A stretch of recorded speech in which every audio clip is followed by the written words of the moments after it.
welcome to another episode of Flea Market Fantasy, the world's second greatest Bronze Age comic book podcast. Joining me as always is new Mike L, Kevin Jank. Hey, it's me. I'm here. There he is. We had some technical difficulties before the show, but we think everything's working now. But hopefully it's all ironed out. Jank, this is your pick this week. You selected a book, and you know, you're 0 for 2 so far on the show. So this we need a solid effort here. Yes, we need a solid effort. So tell the kids what you picked. I picked a book called Marvel Preview, issue number 4, the first appearance of Star-Lord.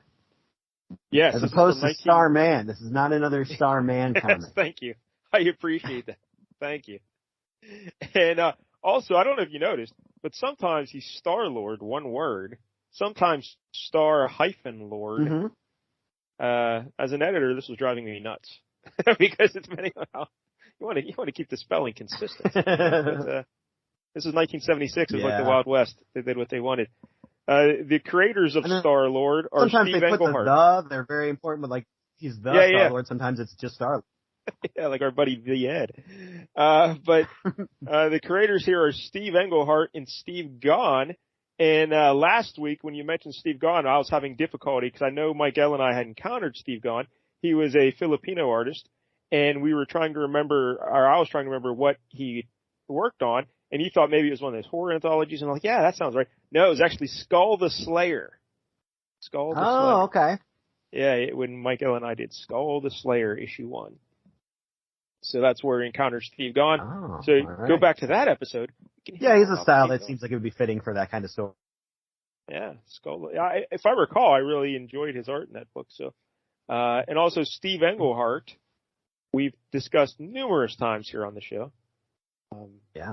He did every. What are some Steve Englehart things? The Defenders, right? He did the Defenders for a while.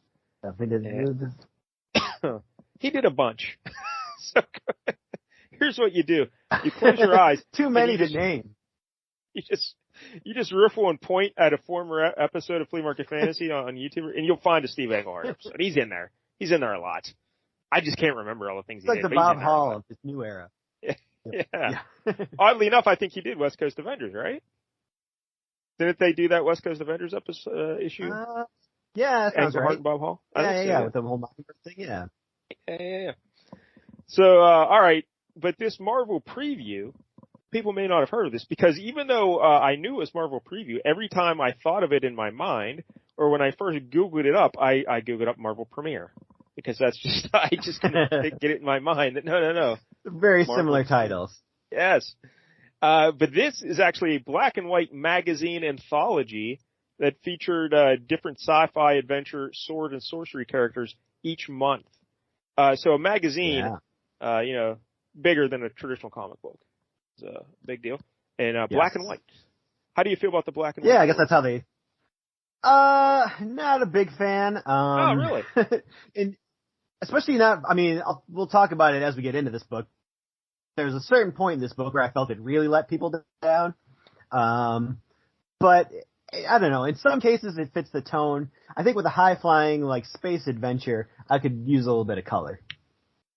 I suppose, the counter to that is, well, space is all black. Like, it works more... Yeah, that's fair. But, I mean, it works in, like, when you're doing The Walking Dead. Like, that comic was in... Yeah, exactly. I don't know. I kind of like the black and white. Not just for this story, but just in general.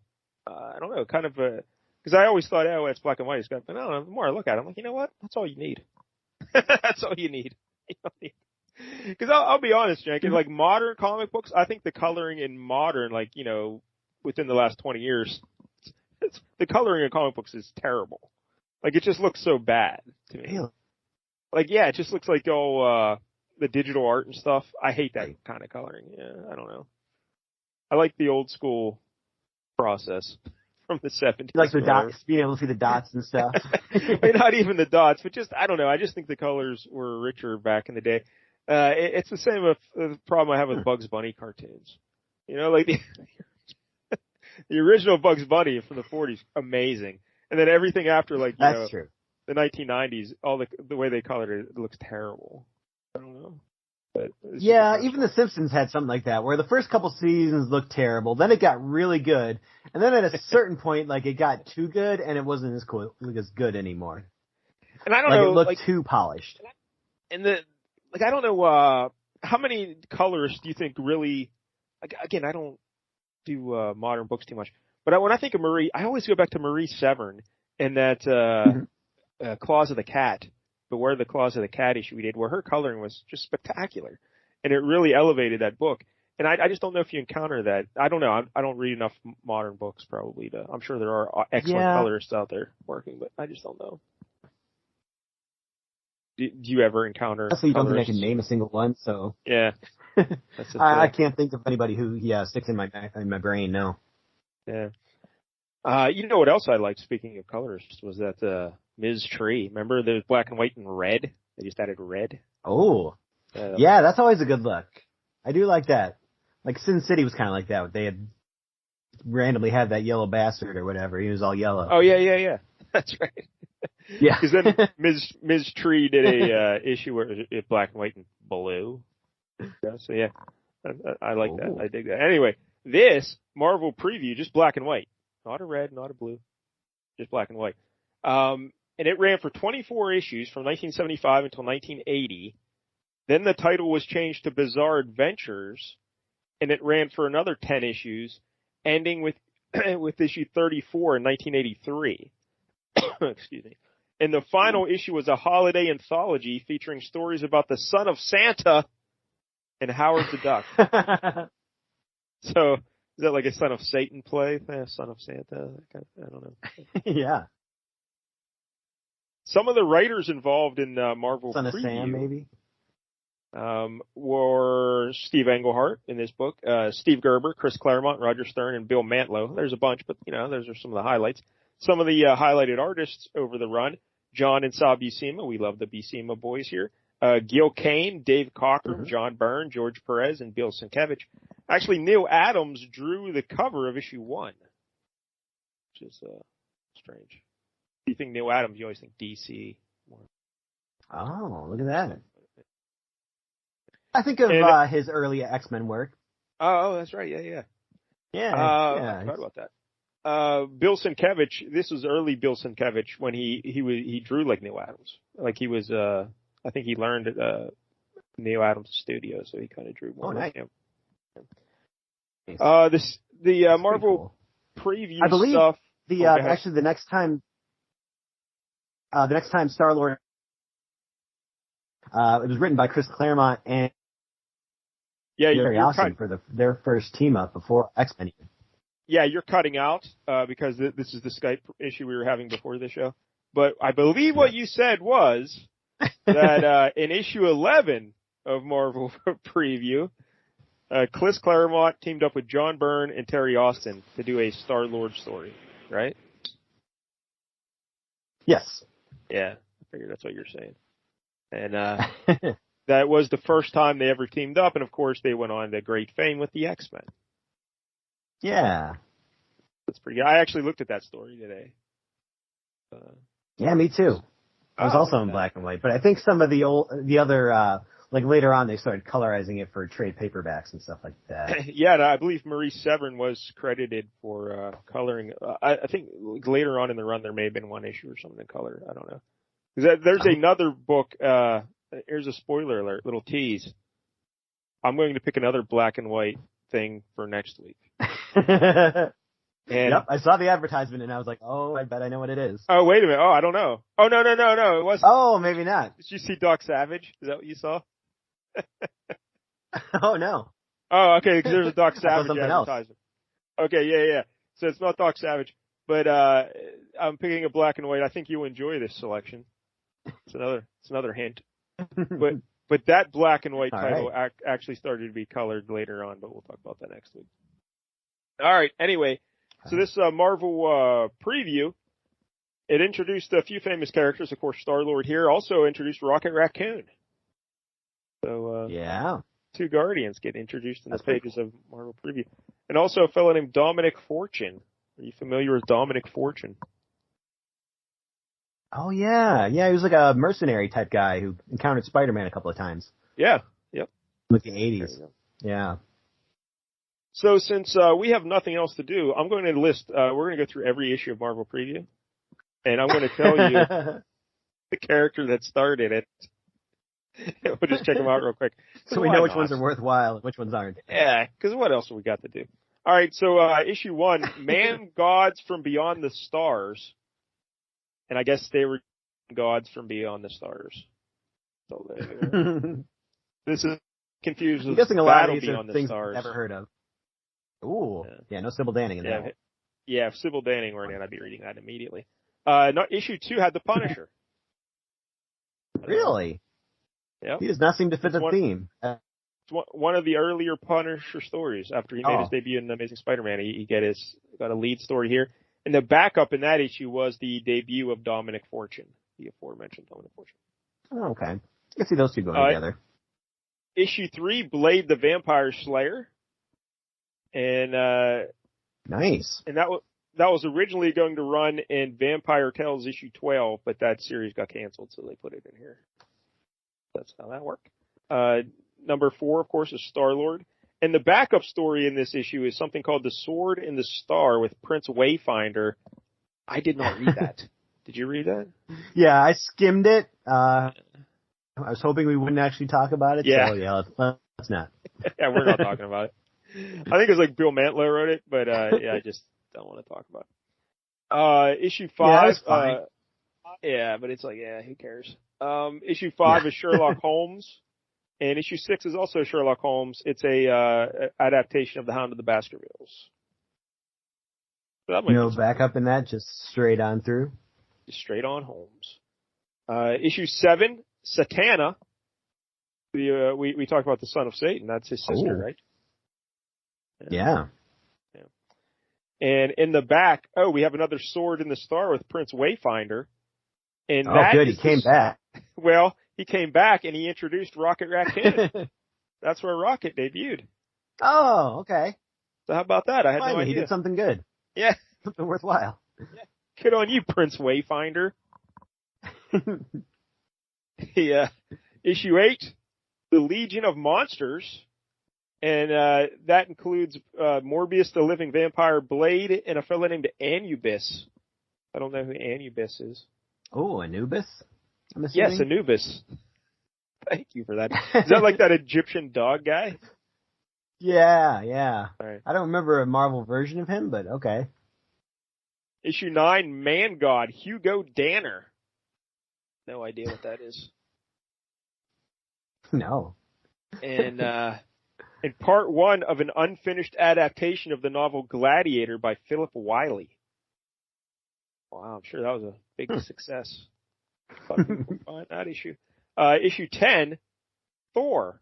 And then the backup story, Hercules. So there you go. That's a seller. People will buy that. Okay. That makes sense. Yeah. Issue 11 was Star-Lord, and that's the Chris Claremont, John Byrne, Terry Austin story. And in that issue, they redid his backstory. So, yeah, I figured. Because I definitely know it changed a lot. Yeah, we'll get into it later, but Englehart, his backstory is a little different that we're reading today.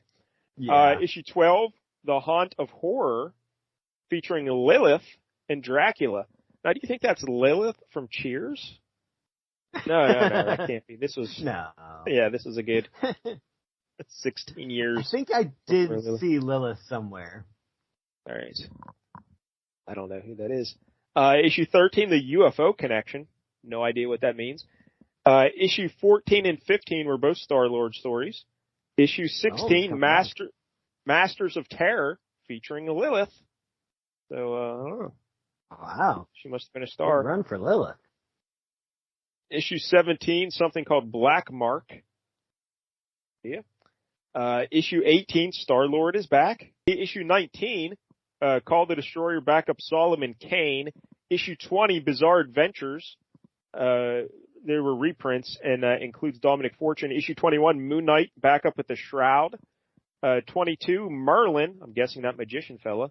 Or Merlin Olsen. Defensive lineman for the Los Angeles Rams. Yeah, that'd be good. Issue 23, Bizarre Adventures 2. I don't know what that means. 24, Paradox. No idea what that is. Then, when it switches to Bizarre Adventures for issue 25, we get Lethal Ladies. This sounds like something up our alley, Jack. Oh, yeah. This sounds like an Andy Sedaris work. Lethal Ladies. It stars the Black Widow, Lady Demon, and the Daughters of the Dragon. Sounds interesting. I don't know who Lady Demon, but those other ones, yeah. Yeah. And Demon is spelled Daemon. Like Damon. Ooh. Demon. That's how you know she's good. Yeah. Issue 26, Call the Barbarian, King Call. And also Demon in a Silver Glass story by Doug Mention, art by John Bolton. Hey, remember John Bolton? Not the singer. The fella who did all the X-Men That's classics. Michael Bolton. Oh. Michael. But X-Men classic John Bolton, he did all the backup stories. Remember them? Oh, yeah. Yeah. Good stuff. Speaking of the X-Men, issue 27, Secret Lives of the X-Men, featuring Phoenix, What? Iceman, and Nightcrawler. You might want to check that out. Wow, I've never read that X-Men story, yeah. I'm missing out. Issue 28, These Are the Unlikely Heroes is what it's titled. And it stars Elektra, the Shadow Hunter, the Huntsman, Triton, and Bucky Bizarre makes his debut. I believe Bucky Bizarre was a little comedic bit they put at the end of the issues because they didn't think there was enough humor. So they're like, oh, let's come up with a guy named Bucky Bizarre. That'll solve the problem. I don't know. I don't think they did. Yeah. Issue 29. That well with Elektra. Yeah. Issue 29, Stephen King's The Lawnmower Man adapted there. And hey, look at that. It was done by Walt Simonson. Wow. So that's weird. Also, there's a story starring Greenberg the Vampire. What? Who the fuck is Greenberg? Is he a vampire accountant? Well, that's exactly what I thought as well. Issue 30, Paradox again. I don't know, that must be something because they did that once before. Backup story, Silhouette. Don't know who that is. 31, A Hard Look at Violence is what it's called. And it features Dr. Death, but Death is spelled D-E-T-H, with Kip and Muffy. The fuck? What is that? Just making shit up now. Also, Hangman 1. Issue 32, Thor and Other Gods. I don't think these ever existed. The backup is the Aquarian. I never heard of him either. Only two more issues. Issue 33, Tomb of Dracula, Haunt of Horror and Tales of the Zombie. The zombie, some guy named Varney makes his debut. Sure, that's important. Jim Varney? That would be pretty good. Ernest. For you young ones out there. Yeah. There's a guy named Ernest. Sometimes he went to jail. Sometimes he went to the circus. It's quite the thing. And finally, issue 34, 1983, that special holiday thing with the Son of Santa, Howard the Duck, and also Dr. Death, Kip, and Muffy. They came back. Oh, God. And it's their final appearance. We might have to review that just so we can experience Kip and Muffy. I don't know what they are. All right, but we're here today. We're here today to talk about Star-Lord, issue 4 of Marvel Preview. Yeah. And, of course, Star-Lord's real name is Peter Quill. And Steve Englehart, here's a quote from Steve Englehart about the creation of Star-Lord. I conceived something very large. I saw this. Well, yeah. Found this on Wikipedia. My hero would go from being an unpleasant, introverted jerk to the most cosmic being in the universe, and I would tie it into my then new interest in astrology. After his earthbound beginning, his mind would be opened step by step with a fast action story on Mercury, a love story on Venus, a war story on Mars, and so on out to the edge of the solar system, and then beyond. But after his earthbound beginning, where I established him as an unpleasant, introverted jerk, I left Marvel, so no one ever saw what he was to become. That's sad. Yeah. Oops. Because that really was the shocking thing. With... That was the shocking thing reading this, Jake, is that he really was a jerk, right? He is single-minded in his quest for vengeance and doesn't give a fuck about anybody. Yeah, it's weird because the way the story starts off, you make him very likable because you empathize for this kid, but then like 2 pages in, he's just a complete asshole, and it's like, fuck this kid. I don't like this kid at all. I mean, I get it. It was a great plan if he had stuck to it, but unfortunately, then if you leave, yeah, you just kind of leave a mess for the next person. So that next person was Chris Claremont, and like we mentioned, he took over writing the Star-Lord stories, and he made them more sci-fi adventures in the spirit of Robert A. Heinlein, a famous sci-fi author, who they actually got sued by because on one of the covers they said just like Robert A. Heinlein, and he sued them, and they had to like take that issue down and reprint it, so they had to take that off the cover. But the Star-Lord story in issue 11 does redo his backstory, and we'll get into how it changed and stuff when we get into the book. After his appearances here in Marvel Preview, Star-Lord made sporadic appearances in Marvel Spotlight, Marvel Premiere, and Marvel Super Special. We gotta read some Marvel Super Special. Okay. I've never heard. Do you know what that is? I think I've read some of those. Or maybe those are like a Marvel Summer Special that they had in like the 1990s. But I'm trying to think. Would you classify them as special, or were they super special? Because they're advertised as super special. So I just want to make sure. Star-Lord disappeared during the late 80s and throughout the 90s, with his next big appearance being in Thanos, issues 8 through 12 in 2000. I didn't know Thanos, was that like a limited series, or did he have his own ongoing series? It lasted a year. I think it was 12 issues.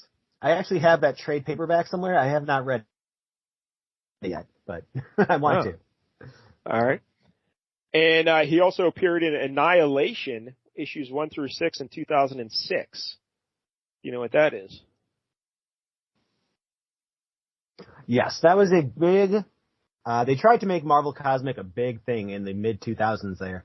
And starting with Annihilation, which is like a big event where Annihilus actually finally got his shit together and became an actual, like, credible threat. And he was, like, going through the universe, like, destroying planets and stuff. Whoa. So, like, yeah, it was pretty bad. So, like, all the kind of cosmic heroes had to kind of team up to try to stop him. I think he even took down Galactus at one point, but then they freed Galactus and kind of turned him on their side. But yeah, so it was kind of like a big, let's get all the cosmic heroes together to fight this one big threat. And for those who don't, I don't know if we've ever talked about Annihilus on this show, but he is mainly a Fantastic Four villain, I would say. Sometimes, right? Mm-hmm. Sometimes yep. Avengers.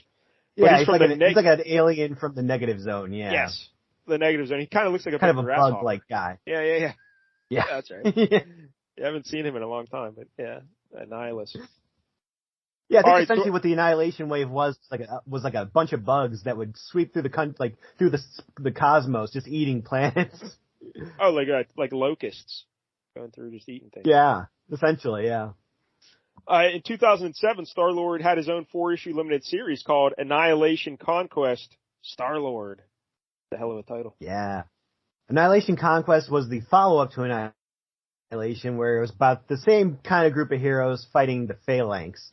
What is that? I don't know if you know who they are, but they are the race that basically Warlock comes from, the techno-organic race.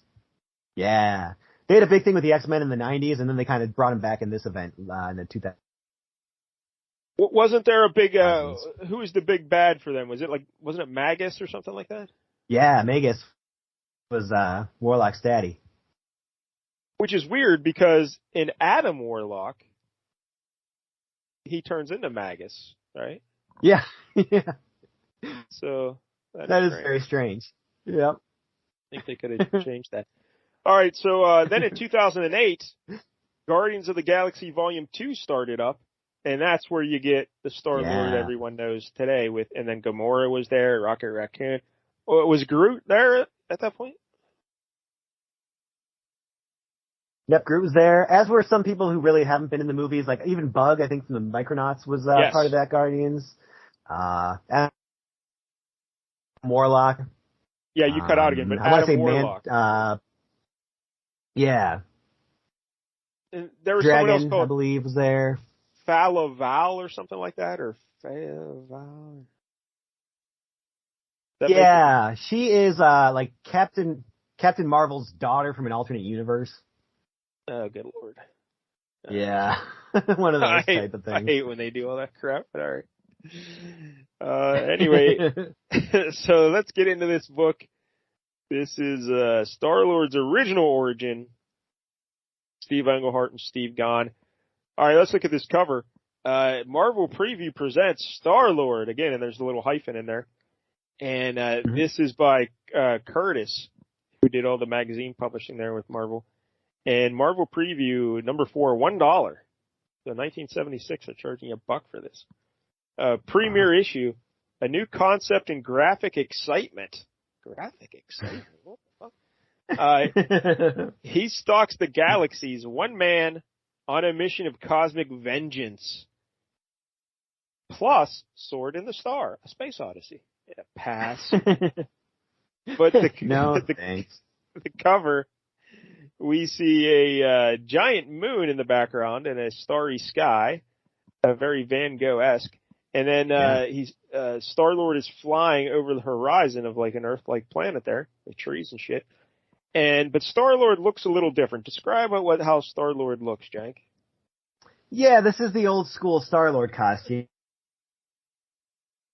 Where bodysuit, helmet that it's kind of like a normal type helmet,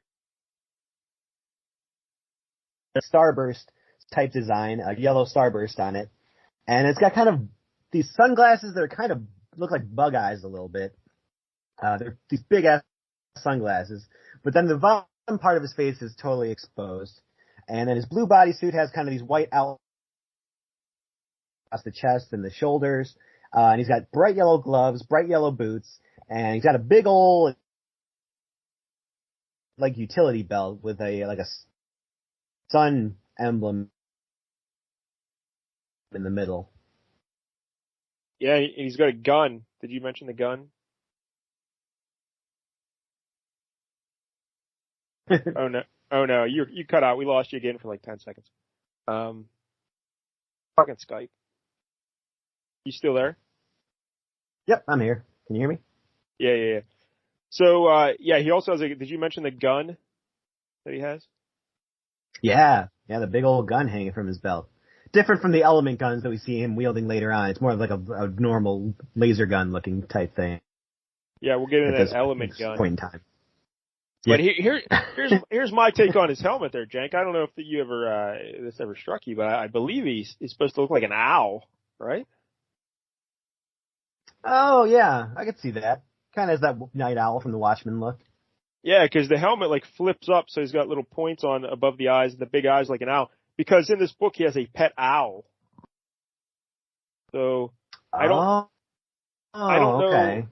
Yeah, so I don't know why. We'll get into how he gets his costume. So I don't know how that guy gives him the costume that makes it look like an owl. But I think that's on purpose because he had the pet owl. Especially I'm guessing he probably never goes back to Earth to see that owl ever again. So. Oh yeah, that owl's probably dead. Yeah. Wow. He doesn't seem like a caring type to like get someone to care for in his absence.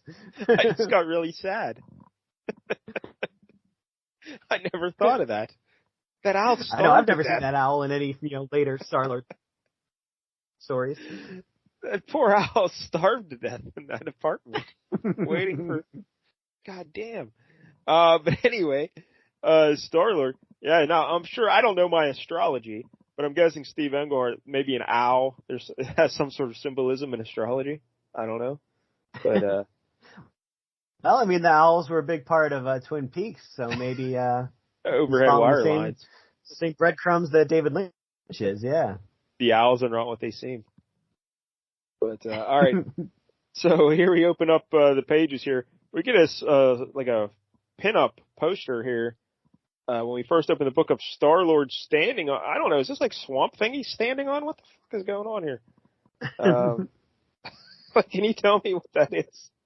Is this some sort of a monster? Kind of like a giant slug, I guess. It's got like a kind of long, insect-like body, but it's hard to tell what's going on in the face. It's almost like a monkey face. I can't even. Kind of looks like Oh, yeah, because I guess it's like a cliff with vegetation, and then they're coming out from behind it. Yeah, I think he shot this thing off of the cliff, and I guess it was just riding its body down like a surfboard. Yeah, it's tough to tell. Then we get into there's a table of contents. With, that's how you know you're reading a big book, is when they have to have a table of contents telling you what's inside. Yeah, the letters page is on page 72. Ooh. So, it's a lot of pages. A lot of reading. Yeah. Then we get something called I Say It's I Say. I Say It's I Say. Yeah. The title. I don't know. I didn't understand that at all. I had to read that like 12 times and it still made no sense to me, so. Space Opera into Hell with It. I guess it's an editorial by somebody. I did not read it. I don't know. No. Next up, Space Opera to Hell with It, I guess is what Steve Englehart, or no, it's the next page. Then these pages blend together. Then the next page is Star-Lord, Who He Is and How He Came to Be by Steve Englehart. And again, he spells Star-Lord one word, no hyphen. But he just gives you the backstory how he really got into astrology. And he says that astrology works. Yeah. So, he did a bunch of star dates and things aligning. Yeah. He did his own research, and he found out how tested the stars were when Jesus was born. Yeah. So this is Steve Englehart. He loves his astrology, and I don't know. I can only speak for myself when it comes to astrology. And well, lots of things. I'm an Aquarius, Jank. What's your symbol? Sagittarius. Sagittarius. Is that a goat? I think so. Something like that. I have no idea. But I'm an Aquarius, the old water bearer. And yes, every description of an Aquarius pretty much describes me to a T.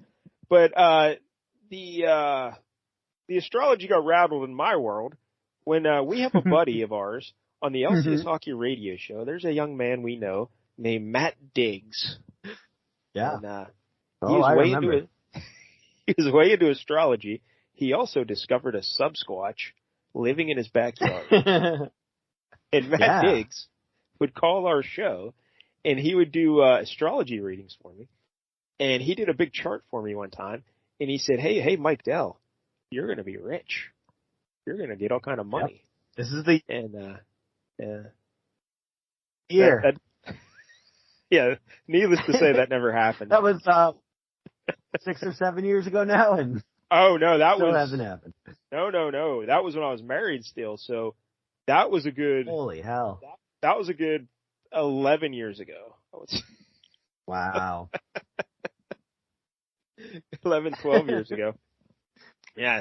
Still waiting for all that. Oddly enough, though, Jack, I've had multiple fortune tellers and people tell me, "Oh yeah, you're going to have money." I'm sure they tell everybody that, right? Is that just what it is? Exactly. That's what keeps them coming back. They can afford to give me money because they're going to be rich later on. Yeah, it never worked out so far, But who knows? Maybe any day now. Maybe Flea Market Fantasy is going to get syndicated, and we'll get all that money. All right, but anyway, so my experience with astrology far different than Steve Englehart's.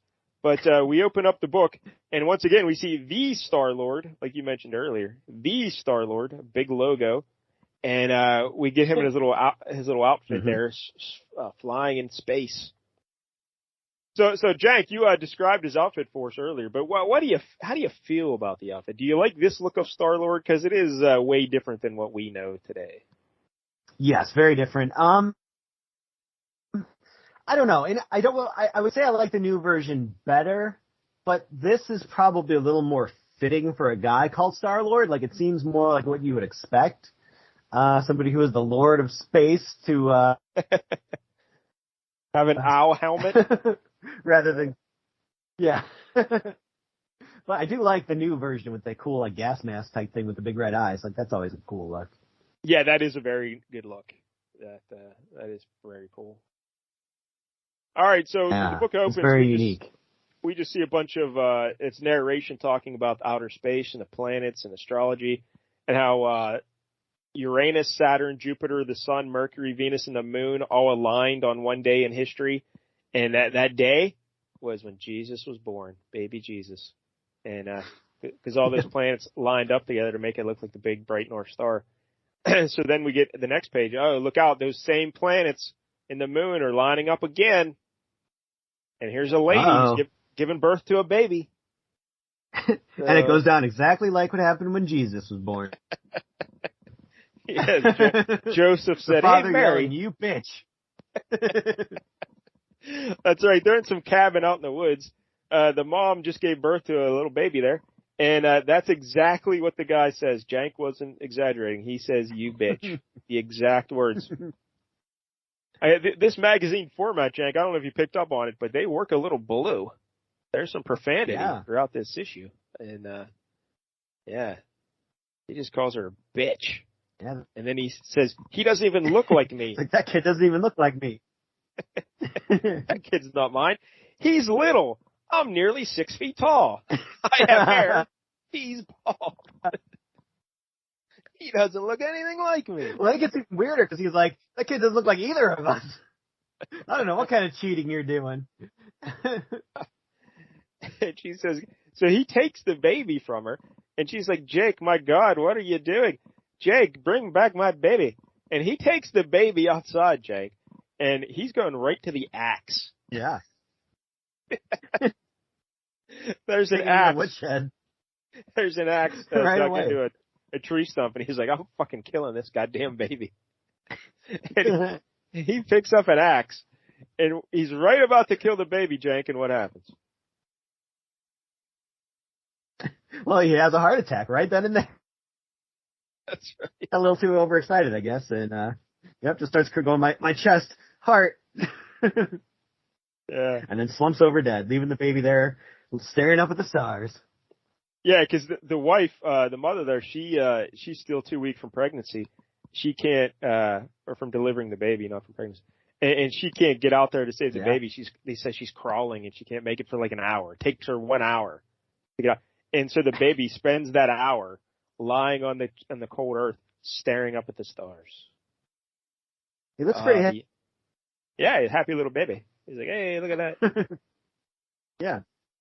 So that's how Star-Lord. Now he's pretty cool. That's how Star-Lord started. His dad was very, like, crazy, I guess. I don't know. I just assumed that his mom was sleeping around. It's like he was waiting for this. Like, he seemed very prepared to just go from, 1 second seeing the baby to murder. Like, he must.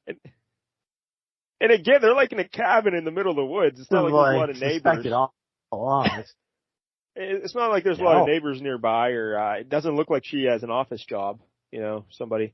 So I don't know who he thinks she's sleeping with. Maybe Subsquatch. Maybe she's sleeping with Subsquatch. Yeah. Although, according to the later origins, I guess she was cheating on him. Yes. Well, I don't think she was married in the later origin, right? I think she was just. Okay. Yeah. Okay. But almost killing of a child. That's probably for the. Yeah, you don't want to start off a superhero book by that superhero as a baby being murdered by an axe. That's not what you want. You don't want to really do that. So then we get a Toxic Avenger. Oh, that was different. Then we get a montage of little Peter Quill growing up, and his mom looks foxy here, but they describe her as being frail and sickly, but she looks pretty foxy when they're walking down the street. And she's no Aunt May, like put together. Yeah, she's got her socks on the right way. But it shows that Peter Quill doesn't get along with anybody, doesn't have a lot of friends. He likes to watch TV, and he thinks about space aliens and space monkeys. Because there's a tale here, Jank, that one day in the woods there's like a burned circle in the ground, and it says that there's reports that some space aliens landed there, at one point. Mm-hmm. So he goes and asks his mom about this, and his mom's like, "Oh, that's just crazy, honey."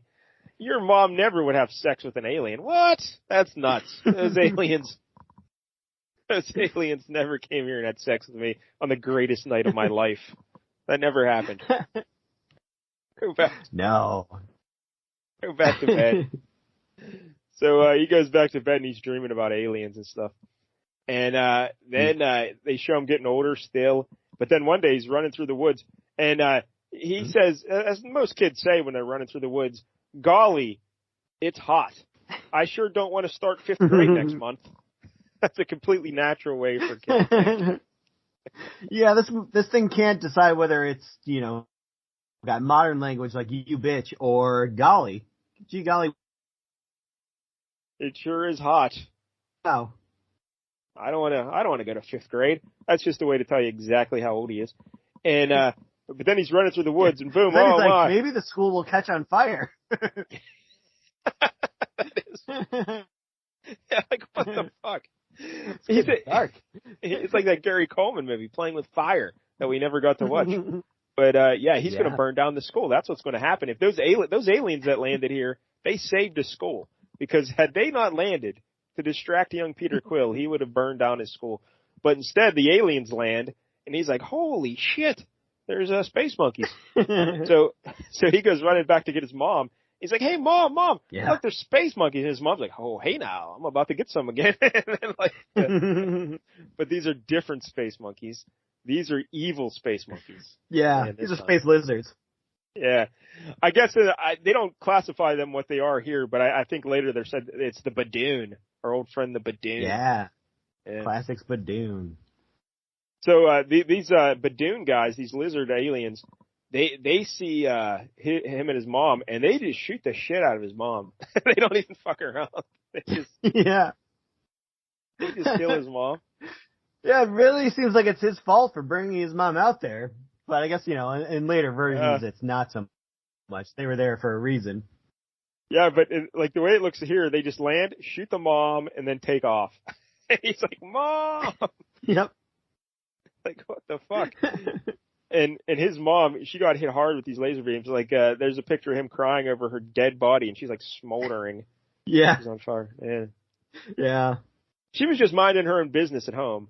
And this kid comes and gets her and says, "Hey, Mom, come look, I got some aliens." And she's like, "Oh shit, I'm gonna have a good night." And then now she's dead. So, if only she wasn't so frail, she could have survived being on fire and being blasted by lasers. So then young Peter Quill goes and gets the fella, the cops there, and he's like, "Hey, look at my mom. Some alien shot her with a laser gun." And the cops are like, "Okay, Peter Quill." All right, buddy. Put the bottles down, Rummy. I know you're in like 5th grade, but you're probably going to burn. Yeah, the sheriff's like, "Hey, Pete, I don't think you did this. I don't think you did this to your mom there, Pete, but, not looking good. So why don't you tell us what happened?" "No, aliens came down and they shot my mom with a laser gun." Like, all right. Off to the orphanage you go. And so then Peter Quill, he gets sent to an orphanage, and he is very upset, And he's like, "They won't believe me. They say I made it all up, but I know the truth. Men from outer space killed my mother." Well, they were like lizards. I don't know if and no matter what I have to do, I'll find a way to make those spacemen pay. Again, they were lizards. And he says, "I swear it." And he's shaking his fist at the moon. Yeah. I always love the good fist shaking. That's how you know you're really. So Jank, like if you're in this situation, and God forbid some aliens came down and murdered your mom right in front of you, and you're in an orphanage, and you're like, "I'm going to get you, spacemen," what would you do? What would be the next step in how to get those space lizards? What would you do? I mean, realistically, if it was me, I would give up after 2 days and be like, "Well, that was a dumb idea." I'm going to watch TV. I might go back to the woods where I saw them the first time and like maybe leave cookies out for them or something. Maybe lure them back with cookies. But young Peter Quill, he says, "I'm going to join NASA, and I'm going to go up into space." I mean, because Because space is a small area. It is. It does make sense. Does it? To do it, but yeah. I mean, I don't know how he expects to ever find these aliens, and then he has no plan to kill them once he gets there. Like, if he somehow found them. But yeah, his idea is to just get into space, and then the rest will take care of itself. I just got to get into space. Because I'm just going to devote the next 17 years of my life becoming an astronaut, and the slim chance I can get into space and find these aliens in all of the known galaxy. Yeah, these same aliens, these two lizard guys, are they still around 17 years later? Who probably look a lot like all the other lizard guys. So basically, he's a racist. He's going to take out all the lizards because of the actions of these lizards. Who knows? They could be just a couple creeps, But yeah. That's his plan. So now we cut to him in NASA, and he's training to be an astronaut, a human space monkey. And then we see him get into his car outside of the is this a university he's doing research at or something? But there's two ladies. This is my favorite part of the book. The one lady says, "Damn, who's that, Betty? Is he new here? He's all right." That lady's name is Carol, I believe we learned. And I saw Carol there standing like that, and I'm like, "Damn, hey Betty, who's Carol?" Look at that. Peter's missing out. Young Sybil Carol, you should get a piece of that. And then, so they show Peter Quill at home, and there's narration while we see him go through his day of Betty talking to Carol, and she says that she paid a visit to Peter Quill to welcome him to the university or whatever, and she's like, he's just a weirdo. Like, I was at his apartment, he didn't even talk to me, he just talked to his owl. He has some owl. He only talked to that guy. He didn't even talk to me. He just looked out at the stars the whole time with the telescope. And it's like, oh, well, that is weird. And then Carol's like, oh, wait a minute. I think I did hear about this fella. He's in the space program, and he's better than all the other astronauts, and he saved a guy's life when he got stuck in one of them, what do they call them, things that spin around? The centrifuge or whatever? Accelerometers or something? Yeah, centrifuge. That sounds right. And he somehow saved the guy's life. He cracked open an emergency release, and the guy got shot out of the thing spinning at like a million miles an hour. And then Peter Quill caught him, and they slammed into the ground together. And the guy's like, "Hey, buddy, thanks for saving my life." And then Peter Quill, being the nice guy that he is, he's like, what does he say? He says, "Of course, I'm all right. No, I'm all right. Thanks to you." Go ahead, Jank. Finish what he says there. You could have saved yourself if you had a brain instead of between your ears. You're a hell of an astronaut, in my opinion. Yeah, so I was a little friends confused everywhere by that. Goes, Peter Quill. Yeah, I was a little, I am a hell of an astronaut. Thank you, Peter Quill. No, he's being sarcastic there. You're a hell of an astronaut from what I see. But, yeah, he's being sarcastic. So now this guy's really, he's really mad at him now. So he's a sworn enemy in Peter Quill. But now we fast forward, it's June 7th, 1989. Also, catching with somebody coming out of a centrifuge has to you got to be superhuman already to somehow catch this guy who's going that fast and not break all of your bones. Yeah, you don't want to catch his head on your chin or you're fucked up, So, so now we go to June 7th, 1989, and they're sending a Mars probe, and I like the little outfits that they have in with Steve Englehart. Our clothing would look like in 1989. All these little jumpsuits. NASA astronauts were going to. Yeah, that's like great. Down the front, and so they're sending a probe. They're sending a probe up to Mars, and they announce the guys who are going, and they don't announce Peter Quill's name. And Peter Quill's like, "Hey, wait a minute, what about me?" And he's like, "You, Quill, are the most proficient graduate I've ever seen, technically. But personally, mister, that's another matter. Men who live together in a cramped capsule for days and weeks on end must be compatible above all else. And Quill, you're compatible with no one." Man, that hurts. So then Quill stands up, and he says, but I have to fly. Right. I have to. Screw you all. Quill, sit down. And then Quill says, "I said screw you, sir." That's pretty great. So Quill goes back to his apartment, and he screams, "Damn!" And he just starts throwing shit around his apartment, and then he screams, "Damn, damn, damn!" Damn, damn, damn. I need a drink. I need a lot of drinks. Wow, 1976, Marvel was really cutting edge. And he's just getting boozed up. And he's talking to his owl buddy, the one who he leaves abandoned on Earth to starve to death. And he says, "Hey, you're my only friend, Al." I guess his name's Al. You think this is what Cousin Brandon does every night? Just talks to an owl? May or may not even be there. Yeah, it's an imaginary owl with Brandon. He drinks so much. But, so he's just wallowing in his self-pity that he dedicated his whole life to getting into space. Now here's his big chance, and they won't even take him because he's such a dick. So now he passes out drunk, but then we get a dramatic cut here. Next thing you know, hey, Peter Quill, we jump ahead a couple months. It's, what is it, like 5 months? And now he's like a star student.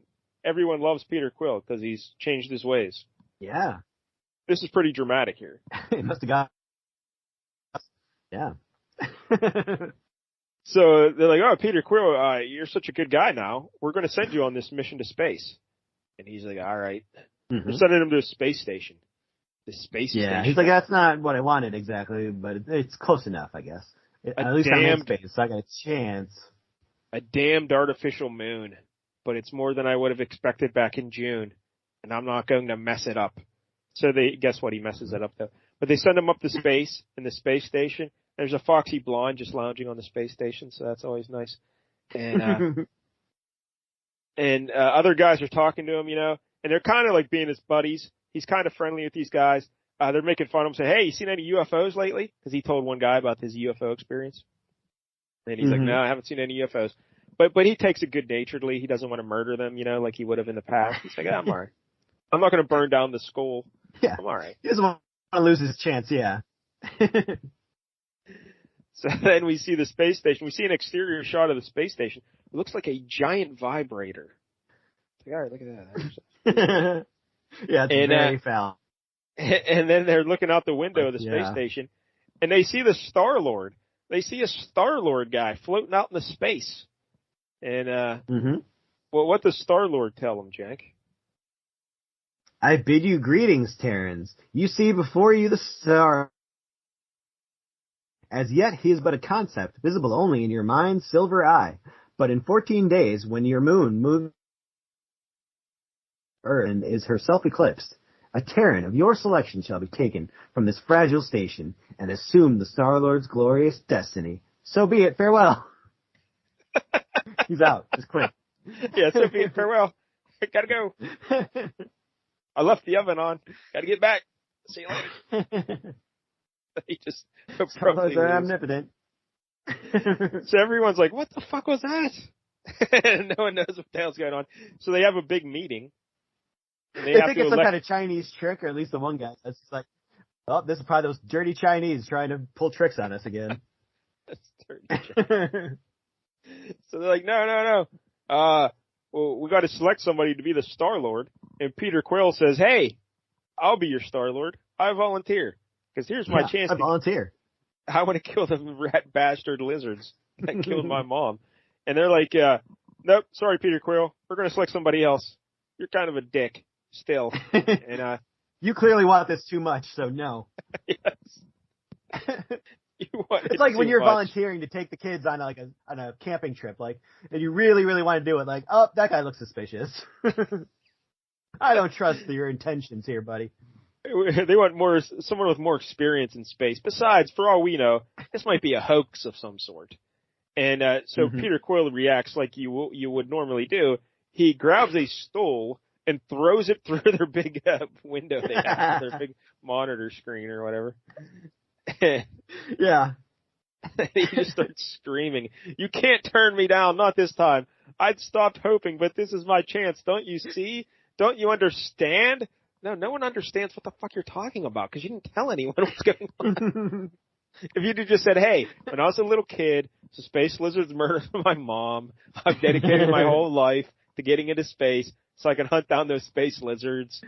Maybe this Star-Lord thing's my chance. What do you say? Can I do it? I probably would have went along with that, I think, you know? But, yeah, he's been behaving himself. I'd throw him a bone. but instead, they ship him back to Earth, you know? And this is a little weird. Why do we even have to send him back? Just keep him on the ship. You know what I mean? Like, put him in the brig or something. Yeah. Storytelling wise, I don't understand why Englehart had to do this, but anyway. The guy who's going to be the Star-Lord is that guy who he saved from the centrifuge, who became his heated rival because of that. Yeah, fucking Harrelson. So they send Peter Quill back to Earth. Is he back at Earth or is he back on the he's on the moon? Where the fuck is he? Because he's somewhere else. I guess he's back on Earth. Yeah, maybe he didn't make it all the way. He's on the outskirts about of to ship him back to Canaveral. Earth. Well, he stays on the outskirts. It's Canaveral. Oh, yeah, okay. Canaveral? Is that, yeah. So they send him back to Earth. There looks like maybe they all went back to Earth and they were going to send the one. Yeah, I don't know. Up, I guess. But to be their one representative or whatnot. He cracks one guy in the face with a gun, and he steals his gun, and he's like, "I'm stealing this ship because because he has to get back to the space station, so he steals a ship to get back."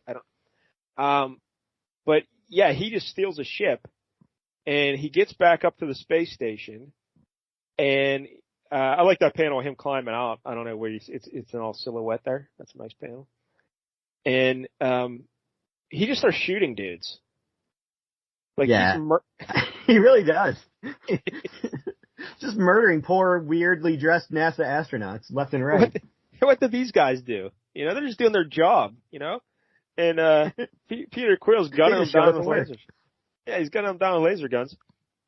And then he gets into the big meeting room where Harrelson is going to go be the Star-Lord, you know? And Peter Quill runs in with his gun. One guy down in the corner says, "Jesus." Because, oh my God, it's Quill. Hey, look, Pete, why don't you? And he's like, and Pete's like, "I'm going to be Star-Lord." And Harrelson's like, "Come on, Pete, why don't you just calm down?" He says, "Oh, so now it's Pete, huh? For the first time ever, it's Pete. You lousy." And then you turn the page and there's a giant splash page of him just screaming, "Hypocrite." And he shoots Harrelson, murders Harrelson with the laser blast. But, so he's mad because he never called him Pete before, but now he's calling him Pete. So you hypocrite. Yeah. What? Oh my God, I feel bad for Harrelson. Like, he's pretty much the Frank Grimes of this place, where he's doing everything right, and then Homer Simpson comes along and fucking can't. But why is he everything a hypocrite? Up him and hates Harrelson. Like, we never see Harrelson do anything bad to Quill at all. We see Quill be a dick to Harrelson. We never see Harrelson. He thanked him for saving his life, and then yes, Quill was mad about it. Yeah, we never see Harrelson do anything bad. He calls him Pete, and that sets him off. He's like, "Fuck you, I'm gonna murder you." Call me Pete, hypocrite, and he shoots him. And he starts shooting everybody, and it's like, what the fuck is going on? And yeah, it's weird. Yeah, go ahead. Englehart wanted to make him kind of arrogant and stuff at first, but he's beyond arrogant. He's a flat out murderer. Yeah, he's a psychopath, is Peter Quill. And so I guess Harrelson isn't quite dead yet because he's getting up. He's like, Quill. He's climbed to his knees. So what does Quill do? He runs over and butt ends him with the rifle right in the face. Bang. You were wrong. Mm-hmm. So I'm assuming he's dead now. Pistol whip. Yeah. So they the security, there's finally enough of them. They surround Quill and they have him pinned in and like against the wall there. And it's like a firing squad. They're all just going to gun him down. But when they shoot, he just suddenly disappears. Mm-hmm. And they're like, "Hey, what the fuck happened? Where did he go?" And they're like, "I don't know. I think he's dead." But that lunatic stole the secret of the ages, stole it from the rest of mankind. I didn't understand that line either. Like, what? Yeah, they don't really know what this is. All he said, "You could be a Star-Lord," but nobody knows what that is. Yeah, and was like whoever was standing at that exact spot at that time was going to be Star-Lord? Was that what like? Because he just like how? Yeah, it almost seems like they don't know what happened. If he incinerated when they shot him, or if he just disappeared some. So yeah, it's very confusing. I don't know. Yeah, it really is. So Or oh, it's go just ahead. like this, the old man that we see in the next panel. Maybe he just took him because he was meant to be Star-Lord, but then why put him through all these things in the first place? Just pick the guy you want if you want him to be Star-Lord. Yeah, it doesn't make any sense. So next thing you know is Peter Quill is floating out in space, and he thinks he can't tell if he's living or dead. And then he wakes up. He's standing in this like giant city that looks all fancy and whatnot. And then there's an old guy sitting on a throne, an old guy with a beard, and he's like, "Hey, Peter Quill, you have been selected by the world to become Star-Lord." Peter Jason Quill. Yeah. And that's a little tip to his alien dad, because his dad was named Jason without the A. Yeah. Son. And an apostrophe. Yep. Yeah. And apparently his dad, I did some research, his dad was a jerk. Yes. Sorry. While not being Ego the Living Planet, he's definitely a jerk. Yeah. So this God guy's talking. He's like, "Hey, rarely is this opportunity offered. More rarely still does the opportunity arise." That makes what? I don't know if that makes any sense. Yeah, those are pretty much the same thing. I don't know. Every time it's offered, it would have to arise. Yeah, it would have to arise more times than it's offered. So I think they did it backwards. Yeah. Rarely does this arise, and even rarer is it offered. So, but anyway. He says, "You must be held in high regard." Yeah, but see, this is confusing because he says, "You must be held in high regard by your people." No, he wasn't. He's a psychotic. He just ran around murdering people. He was just standing in a spot. Yeah. That's why I don't understand how this all happened. I don't understand any of this. And he's like, and you know my middle name. No one knows my middle name. Who are you? I am the master of the sun, and thus master of the solar system. But you're not God. Do I resemble him? But all men do, Peter, for it is written that God created man in his image. All right. Whatever, old man. But he says, you're going to be Star-Lord. But do we ever get a clear concept of what Star-Lord means? Or no, not in this book, that's for sure. What's a problem?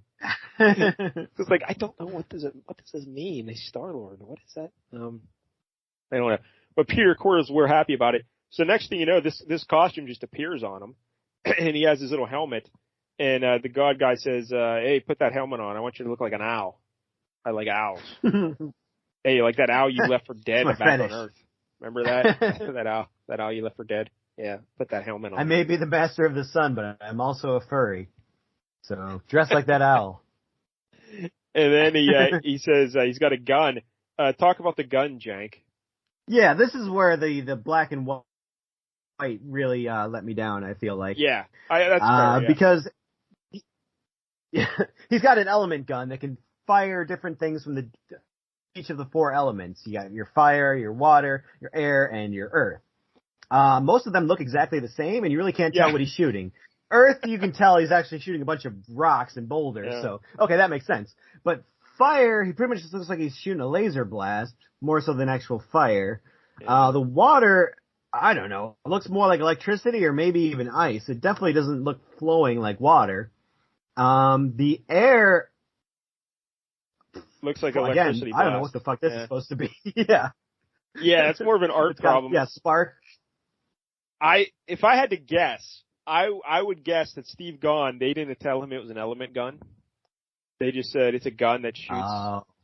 Like that, wouldn't that make sense, kind of? But although he did draw the pebbles, so that's weird. So he got one of the four. But you think he could have drawn a more distinctive flame for the fire, at least, you know?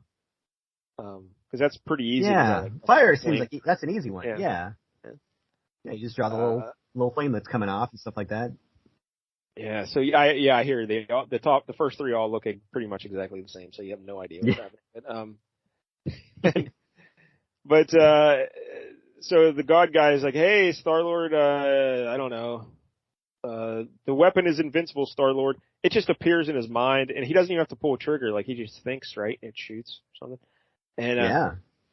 I wonder how that works. Like, because that mean he can shoot it without even holding it, or he has to be holding it and just thinking about it. Because then what's the difference between having to use the trigger and just thinking about it? That's a good point. Yeah. But if you can shoot it from like across the room, that's cool. Like somebody takes it from you and then you shoot them. That's pretty cool. I think he has to be holding it. And the whole thought thing is just to, spare finger cramping.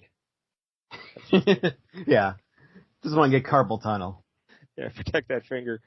So the God guy says, and how do you propose to work your will? Oh, because it's all about your will. That's the one weakness, is your will to be Star-Lord. Mm-hmm. So he says, I sense that you want revenge against aliens, that they for what they did to your mother. And he's like, yeah, I want to go kill some aliens. And he says, all right, well, here's your chance. So he says, so be it. And he kicks him out into space. And wouldn't you know it, them damn aliens are right there. Oh my goodness. Yeah. They transported him right to them. What are the odds? So he hunts down these bastard space lizards, and they get in a little fight, and he's shooting his ray guns at them, and he punctures the hull of their ship, and then he goes in and he zaps them again, and these little alien, again, these could just be random space lizards, not necessarily the guys that murdered his mom. Yeah. All right. And we get another big... killing more than the two, because there's at least like 4 or 5 of them here that he's murdering. Yeah, he's slaughtering everyone. And he's like, I've played it in my dreams 1,000,000 times over. And yeah, he's just murdering all these little space lizards. And they're dead, all of them dead. And he's very happy about it. Yep. But then he just appears back by that God guy. And that God guy's like, hey, so you happy now? You got your revenge. Are you happy? And he's like, I guess. And he's like, all right. Now you're free. Your past life is over. Now you can live your future life as Star-Lord. And he's like, you can leave that madness behind and walk with me. How did I get back here? And then he's like, unless I left at all. Kind of, illusion that the sun guy put him through to, get him closure. You cut out entirely through that whole thing. So, are you still there? Well, he says, what happened? How did I... Yep. Can you hear me? Yeah. Pick up for what you started to say there about... Yeah, all right. Just go. Okay. So, Star-Lord says, what happened? How did I get back here? Unless I never left at all. So, did this actually happen? Or was that all just some kind of mental illusion that gave him closure without actually... Yeah, it was all just imaginary in his mind. The God guy. Let him play it out. But because when I was first reading, and somehow he accepts that, even though he realizes that. Yeah, because I guess it was a cathartic experience. He got it out of his system, so now he can move on. Yeah. But when I first read, I'm like, wow, that was really lucky. He found those space lizards just like that. But yeah, it was all just imaginary in his mind. So. Yeah. And like that's he gave up on it pretty quick, though, for something he's devoted. Well, but I guess he's but he's had this whole experience meeting God and everything, so it kind of like changed his view on life. So it's like, oh, sure, there might be more to my life than revenge. So he grew spiritually, So that's how the story ends. So I guess like in the next installment, we would get more on what it means to be a Star-Lord. But yeah, we went through all those issues at the beginning here of this episode. But I don't think he appears then again until issue 11, right? And that's when Chris Claremont reboots everything. So yeah, comes in and changes all the stuff that to make it more palatable. Yeah, I just checked again, and yes, his next appearance is issue 11 with Chris Claremont. So how did Chris Claremont and them reboot it a bit? Well, in their scenario, like we mentioned earlier, the mom, there is no father. Like the mom's a single lady, and she gets this space alien named Jason or whatever comes down, has the sweet, sweet love with her, and then he has to leave because he fixes his ship and he's like, hey, gotta go home. Just how many times do you think he does that with Earth women? Like he just, oh, my ship crashed. Oh yeah, all the every time. weekend, you know? Like, gotta get back. But he puts a baby in her. So then she has the baby, and then the Badoon show up, and the reason the Badoon show up because they hate that Jason guy, the alien, and they know that he had a baby on Earth, so they land on Earth specifically to kill like young Peter Quill, and but his mom gets killed in the accidentally murdered in the process, I guess, because the target wasn't the mom, the target was him, but the mom dies in the attack, and like the cabin explodes. So they think Peter Quill's dead or something, but he escaped, and so the Badoon think he's dead, but he's not.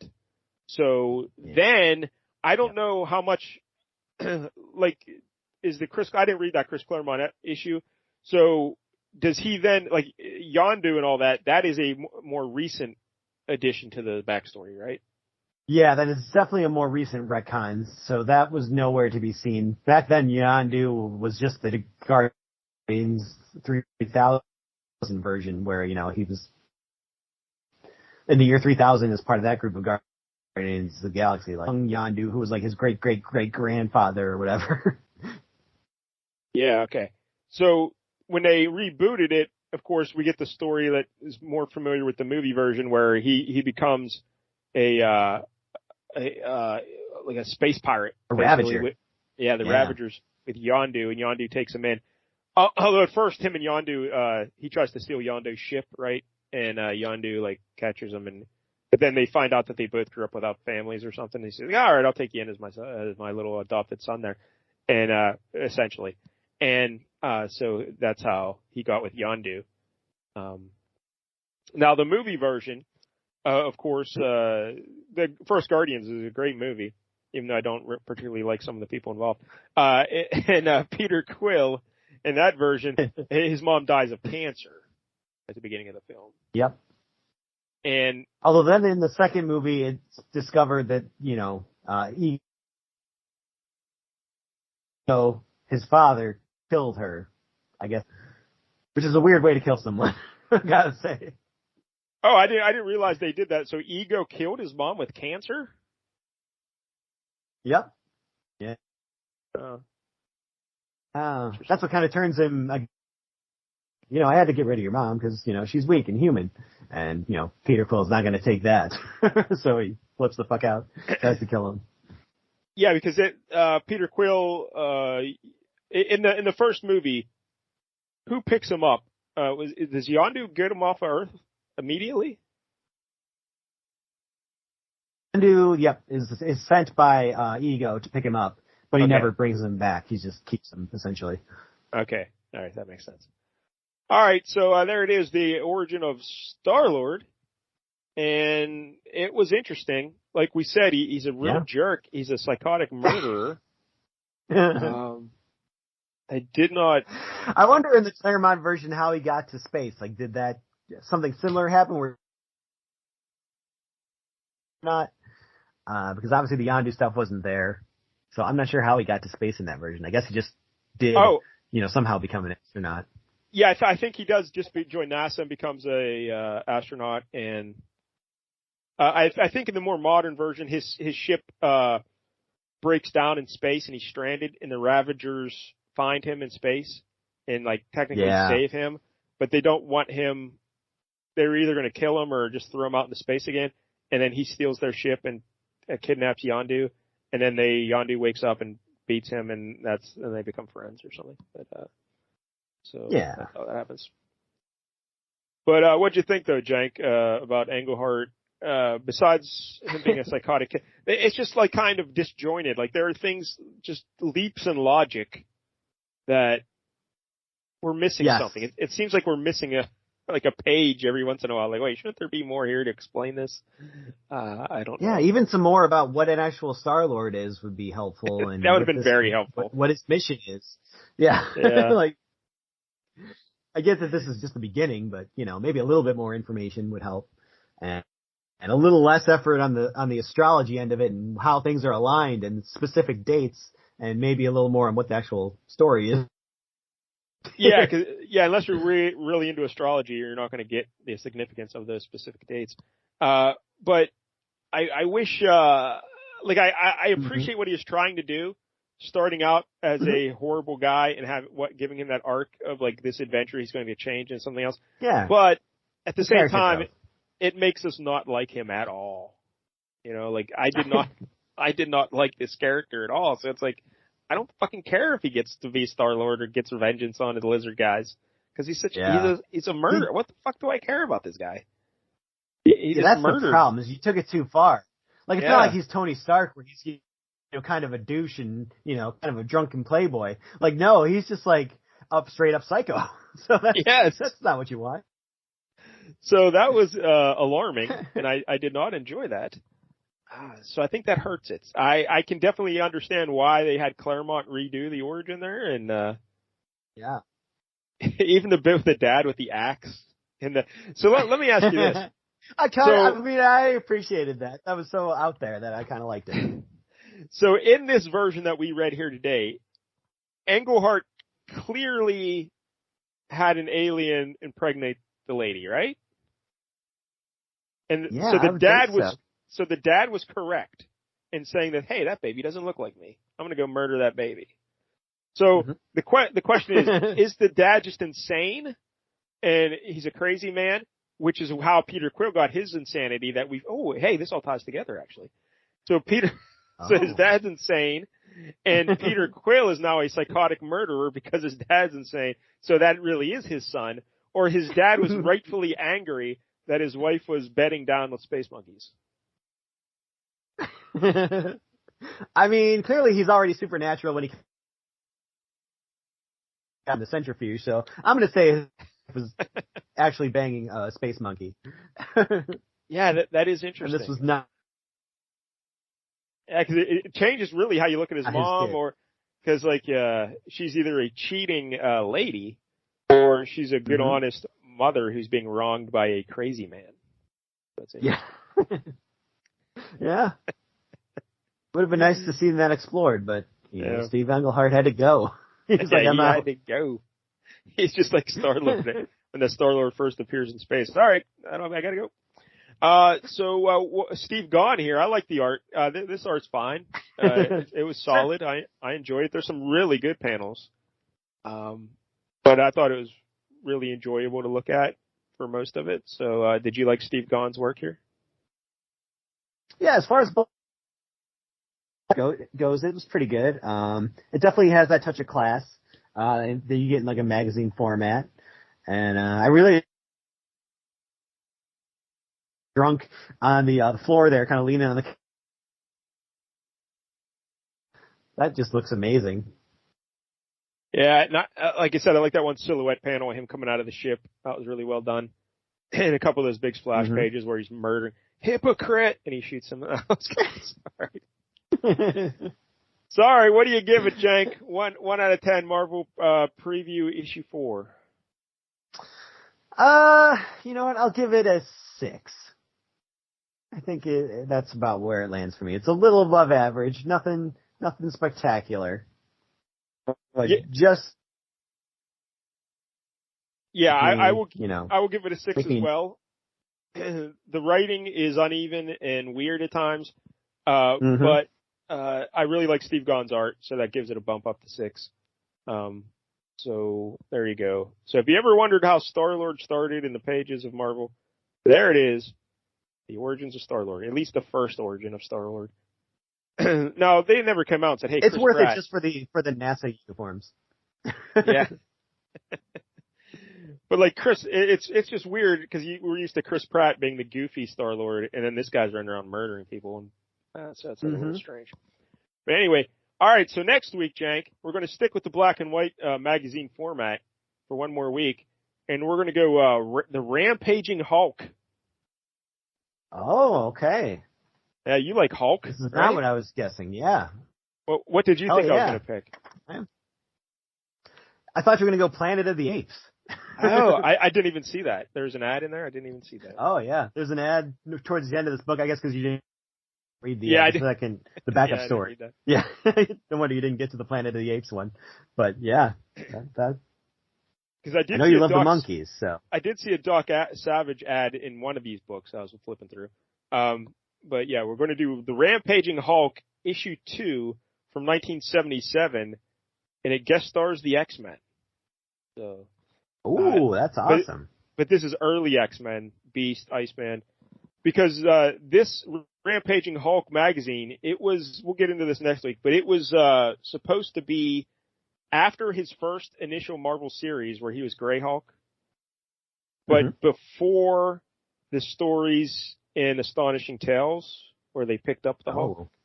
So it's supposed to be green?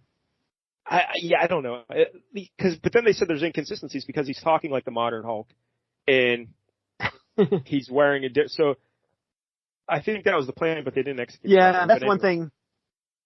As much as I love the Hulk, there's a lot of inconsistencies, and people just kind of randomly write things how they like, and didn't really always consider what happened beforehand.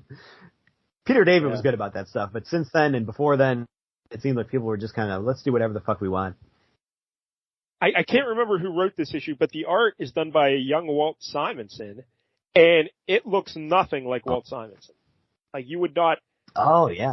If I give you 100 guesses, you would never say, oh, that's Walt Simonson. It looks nothing like Walt Simonson. But that's who drew it. So next week, the Rampaging Hulk, issue 2. Until then... I'm very excited. Don't get any jank on you.